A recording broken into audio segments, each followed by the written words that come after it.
Future, Les Migos, Guna, 21 Savage, Lil Baby, Ludacris, Young Thug, Playboi Carti. Si ces noms-là te disent un truc, c'est normal, ces artistes sont au top de la scène rap depuis pas mal d'années et ils explosent littéralement tous les compteurs. Et crois-le ou non, mais tous ces artistes ils sont originaires d'une seule et même ville qu'on peut aujourd'hui qualifier comme la capitale du rap devant New York et Los Angeles. Cette ville, c'est Atlanta, mais de base les choses n'étaient pas du tout prévues comme telles, c'est bien que les rappeurs de cette ville se faisaient littéralement huer par les mecs de la East Side ou de la West Side qui les considéraient comme des bouffons. Mais alors, comment une ville parmi tant d'autres aux États-Unis comptant 20 à 40 fois moins d'habitants que Los Angeles et New York a fait pour prendre la couronne et devenir l'épicentre du rap en 2025? Entre trafic de drogue, meurtre et guerre de gang, aujourd'hui on parle d'Atlanta, donc assis-toi bien parce que crois-moi, t'es très loin d'être au bout de tes surprises.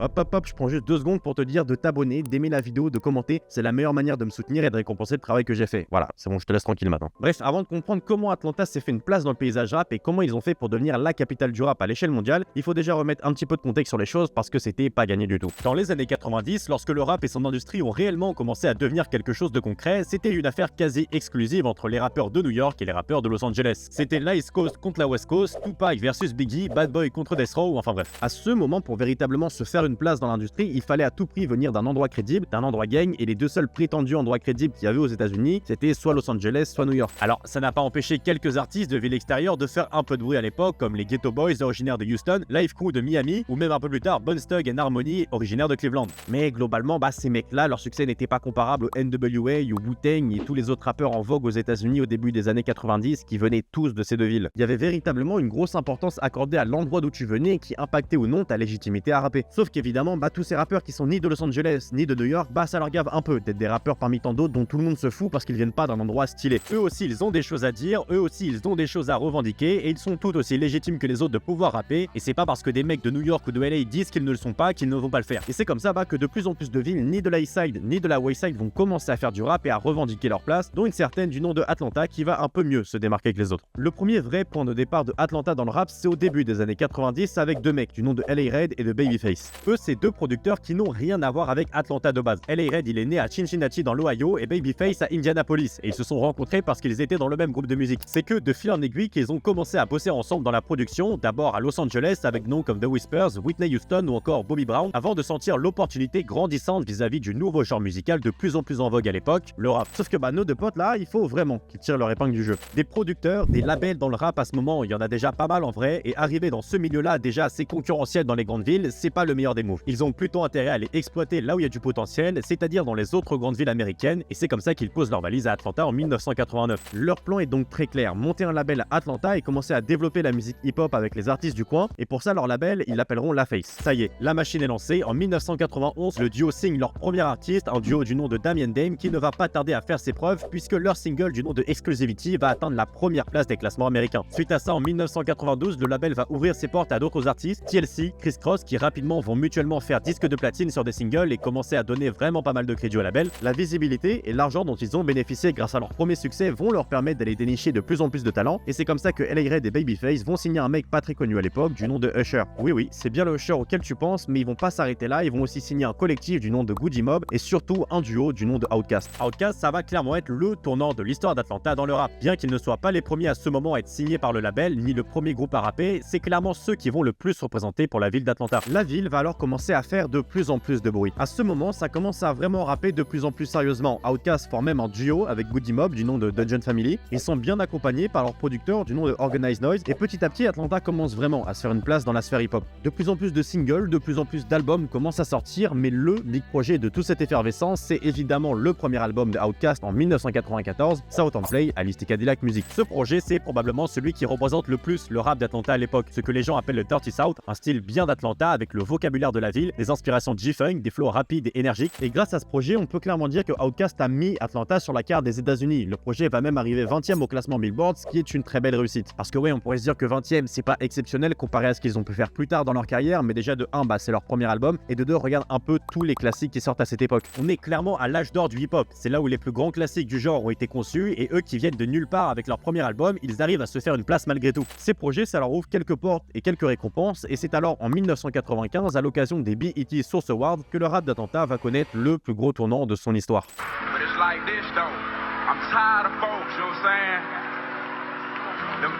Closed-minded folks, you know what I'm saying? It's like we got a demo tape and nobody want to hear it, but it's like this, the South got something to say, that's all I got to say. Oui, très bien vu. Alors que Outkast se fait remettre le prix du meilleur nouveau groupe de l'année 1995, ils se font littéralement huer par toute la foule. Et si tu te demandes pourquoi ils se font huer comme ça, et c'est pour la simple et bonne raison qu'ils viennent d'Atlanta. Comme je t'ai dit, à l'époque, pour rapper, il fallait obligatoirement venir d'un endroit street. La crédibilité, c'est ce qu'il y avait de plus important pour ton image d'artiste. Et si t'avais pas grandi à Brooklyn ou à Compton, entre les guerres de gang, les fusillades et les ventes de drogue, t'étais pas légitime d'être rappeur. Alors bon, aujourd'hui on sait, les choses sont totalement différentes. Des rappeurs qui viennent de trous paumés, il y en a tout plein. Et c'est pas ça qui font leur qualité de rappeur, mais à l'époque, le rap, c'était pas grand public. C'était une sous-culture des banlieues, c'était perçu par certains comme une musique aux revendications illicites et violentes, et si tu écoutais du rap, ou même pire que t'en faisais, il fallait absolument que tu sois pris au sérieux par tes pairs. Surtout qu'en parlant de street crédibilité, Atlanta, c'était la ville la plus criminelle des États-Unis en 94 en plus. C'était la plaque tournante de pas mal de trafic de cocaïne de par leur position géographique avantageuse. En revanche, ça, les mecs de la East Side ou de la West Side, ils en ont rien à faire. Pour eux, Atlanta, c'est juste des ploucs, et tous les mecs qui essayent de jouer les rappeurs qui sont pas issus de chez eux, ça compte pas du tout. Mais pour nos artistes d'Atlanta, même si les rappeurs en question ne les prennent pas au sérieux,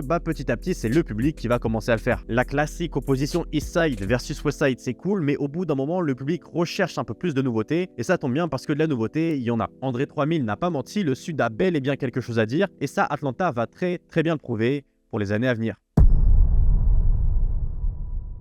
On est vers la fin des années 90, début 2000, et plus le temps passe, plus ça va bien. Même très bien pour Atlanta. Après le succès de South on Play à l'Istic Cadillac Music en 94, suivi de H.Aliens en 96, mais aussi la montée en puissance de Goodie Mob qui se font de plus en plus une place dans l'industrie. Je suis d'accord, ça fait beaucoup de noms. Sans parler de Usher avec My Way en 97, ainsi que les Tony Braxton et autres Chara, Atlanta commence de plus en plus à monopoliser l'attention dans le monde du hip-hop. La ville monopolise tellement l'attention que l'industrie musicale commence à vraiment prendre de l'ampleur. De plus en plus de labels commencent à s'y installer, de plus en plus de studios d'enregistrement commence à voir le jour, et petit à petit, tous les jeunes commencent à rapper, admiratifs du parcours à succès des premiers rappeurs de la ville. Et parmi toute cette effervescence, il y a un mec dont il faut retenir le nom parce que lui aussi a joué un rôle clé dans le développement du hip-hop à Atlanta, et ce mec, c'est un certain Lil Jon. Lil Jon, c'est un mec d'Atlanta. Il a grandi dans la ville et il a assisté à tous les débuts du rap. C'est un truc qui lui a toujours plu. Il a grandi avec, et c'est pour ça qu'il va toujours graviter autour. Il va être DJ dans des boîtes à Atlanta, il va fréquenter des gens du milieu, dont le label So So Def Recordings, et surtout, lui-même, il va faire du son. Et comme c'est un mec de la night, notre Lil Jon, il sait comment faire pour faire bouger la tête. Il sait comment faire pour passer en boîte, et c'est comme ça qu'il va être à l'origine d'un nouveau mouvement musical dans le rap qu'on appelle le crunk.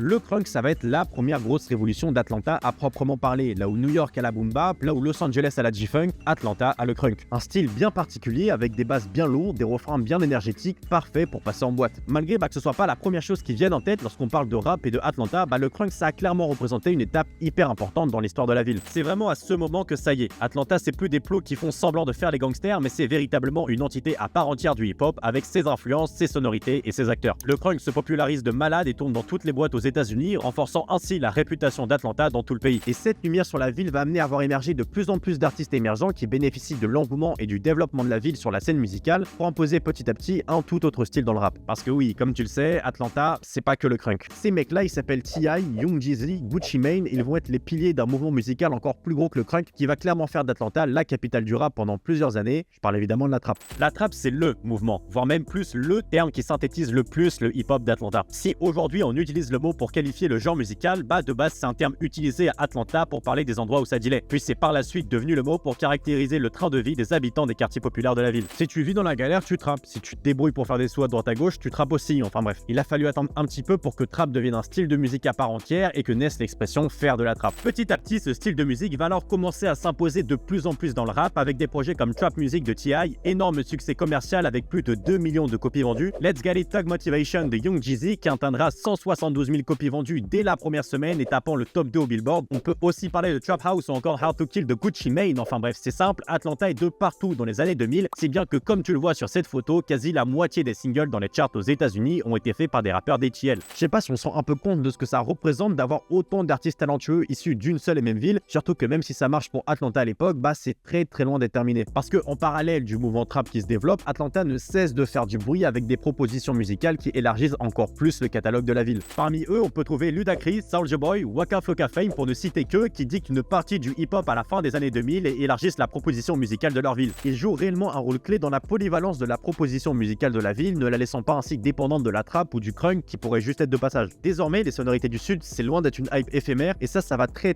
bien se confirmer avec une nouvelle génération qui va parfaitement reprendre le flambeau. On est maintenant au début des années 2010. Ça fait déjà 15 ans que André 3000 a lâché sa phrase iconique aux Source Awards. Ça fait une dizaine d'années que le rap d'Atlanta squatte les charts, que les genres se diversifient. Crunk, trap, R&B, tout est là-bas. On pourrait se dire alors que pour la décennie à venir, peut-être que la ville sera un peu moins sur le devant de la scène qu'elle ne l'a été auparavant. C'est déjà arrivé à la East Coast, c'est déjà arrivé à la West Coast, c'est normal, il y a des hauts, il y a des bas, il y a des modes, il y a des phases, et ce serait pas étonnant que la balle change de camp en vrai. Sauf que malgré ce qu'on pourrait penser, l'âge d'or de la ville ne fait que vraiment commencer. Au début des années 2010, c'est toute une nouvelle génération de rappeurs admiratifs du travail des anciens qui vont imposer leur présence pour toute une décennie à venir et qui vont littéralement dominer le rap pendant cette période. Dès 2010-2012, la trappe qui avait déjà été popularisée par T.I., Young Jeezy et Gucci Mane s'impose définitivement comme le nouveau son du rap sudiste, confirmé par des projets comme No Mercy en 2010 ou TM103 Hustlers on Mission en 2011. En revanche, parmi tous ces mecs, il y en a un qui va pas mal sortir du lot, un mec qui va devenir le nouveau visage de la trappe pour la décennie à venir, et ce mec, il s'appelle Future. Ce mec-là, il sort un peu de nulle part de base. Il va commencer le rap parce que son cousin, qui était le producteur de la Dungeon Family, va l'introduire. Ça va l'amener à sortir pas mal de mixtapes entre 2010 et 2011 qui vont pas trop mal marcher avant de lâcher son premier album plus tôt en 2012. Pour te donner une petite idée de qui est le bonhomme, sur son premier album, seulement 2-3 ans après ses débuts dans le rap, il réussit quand même à avoir des feats avec entre autres Drake, T.I. et Snoop Dogg. Il s'inscrit dès le départ comme une figure majeure de la scène rap pour les années à venir et comme nouveau visage de la trappe à Atlanta. Mais comme je t'ai dit, au début des années 2010, il y a une toute nouvelle génération et il n'y a pas que Future dedans. En parallèle de l'explosion du phénomène, on assiste aussi à la naissance d'un trio que tu connais forcément, qu'on appelle les Migos.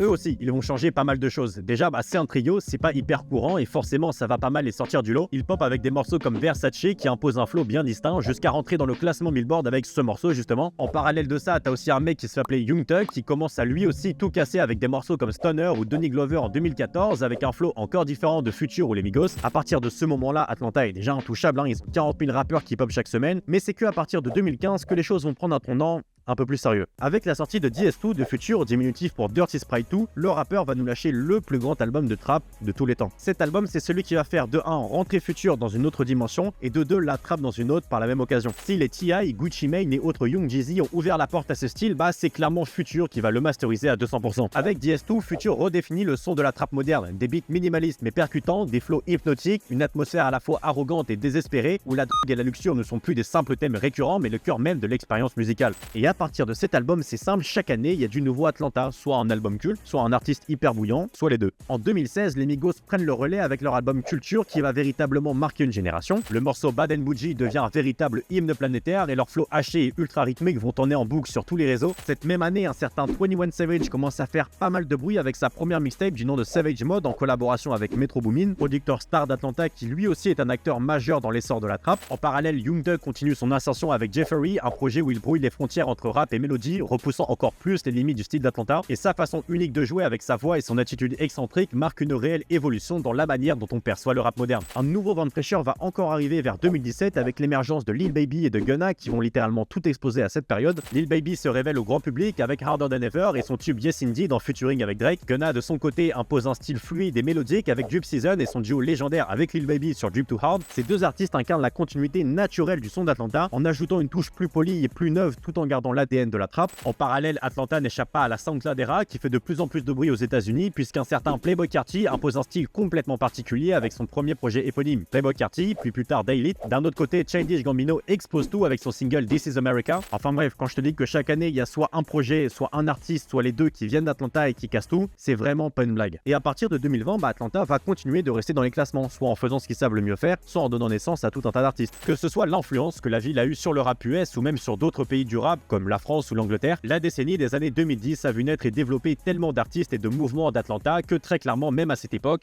la ville pouvait s'asseoir sur le trône de la plus grande ville du rap.